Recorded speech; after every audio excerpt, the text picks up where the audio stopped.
Hello everyone, today we will be talking about 6VPE, IPv6 VPN Provider Edge, or 6VPE for short.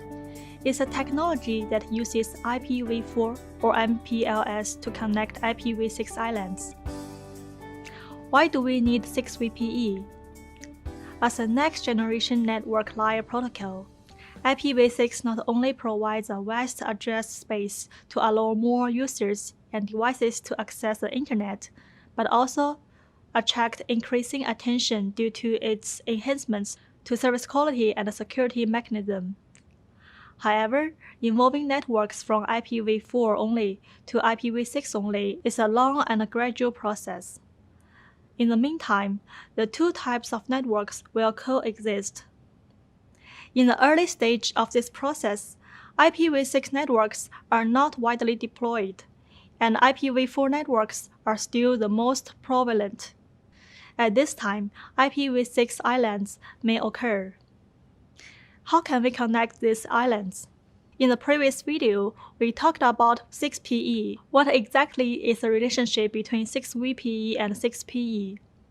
Both have 6 and PE in their names, where 6 stands for IPv6. Where they differ is the V in 6VPE, which stands for VPN. 6PE is equivalent to placing all IPv6 networks connected through 6PE in one VPN. As a result, it can only be used for open and unprotected connection between IPv6 networks. 6VPE introduces VPN to provide logical isolation between connected IPv6 networks, improving IPv6 network security. How is 6VPE implemented? 6VPE implementation involves route advertisement and data forwarding. In this example, CE2 advertises a route to CE1, and CE1 forwards data to CE2. First, let's look at the 6VPE route advertisement process. Step 1. After a neighbor or peer relationship is established between CE2 and PE2, CE2 advertises a local IPv6 route to PE2. CE2 and PE2 use a standard IPv6 routing protocol for communication. Step 2. After receiving the route from CE2, PE2 adds an RD prefix to the route to convert it into a VPN IPv6 route. PE2 then advertises the route to PE1 through MP-BGP. After receiving the VPN IPv6 route, PE1 adds a route to its VPN IPv6 routing table and stores the MPLS label information carried in the MP-BGP update message. Step 3. PE1 exchanges routes with CE1 in a way similar to that in Step 1. They also uses a standard IPv6 routing protocol for communication. Next, let's take a look at the packet forwarding process of a 6VPE tunnel. 6VPE packet forwarding is similar to BGP or MPLS IP VPN packet forwarding. 6VPE adds double labels to an IPv6 packet so that the labeled IPv6 packet can pass through the IPv4 core network. The outer label is an MPLS tunnel label, indicating how to reach the BGP next hop. The inner label is a VPN IPv6 label, which is used to determine the outbound interface of the packet and the VPN to which the packet belongs. An IPv6 packet is transmitted through a 6VPE tunnel as follows. Step 1. CE2 sends an IPv6 packet to PE1. Step 2. Upon the receipt of the IPv6 packet, PE1 adds the inner label L2 and public tunnel label 1 to the packet.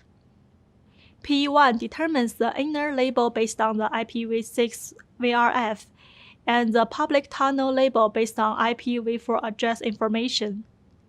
Step 3. PE1 forwards the labeled IPv6 packet to P through a public network tunnel. P forwards the packet based on labels and is unaware of the inner IPv6 payload. Step 4. Upon the receipt, P swipes the outer label of the packet and then performs penultimate hoop popping or PHP to remove outer label L1. Step 5. After P receives the packet, it determines the corresponding VPN instance based on inner label L2 and then removes L2. Next, P2 forwards the original IPv6 packet to CA2 based on the destination address of the packet and the VRF table. IPv6 packets are forwarded between CEs and PEs, and MPLS packets are forwarded between PEs. MPLS tunnels are established based on IPv4 routes.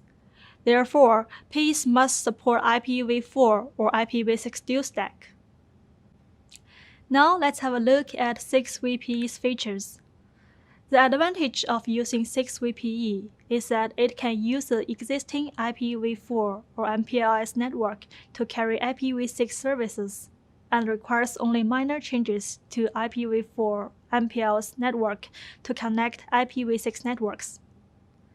Connected IPv6 networks are unaware of the intermediate IPv4 network.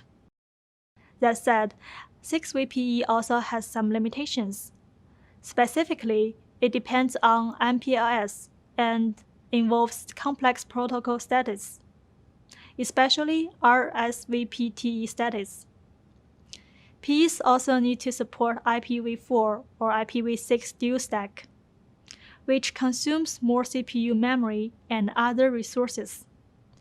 As an interim solution for the initial stage of IPv4 to IPv6 transition, how will 6VPE evolve in the future? With the increased deployment of IPv6 networks, carrier networks now fully support IPv6.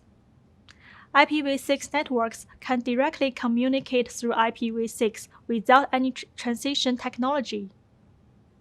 So, how can we provide IPv6 VPN services over the IPv6 backbone network? This is where SRv6 comes in. SRv6 uses existing IPv6 forwarding technologies and IPv6 extension headers to forward packets similarly to label-based forwarding, simplifying VPN implementation. SRv6 has obvious advantages for IPv6 networks.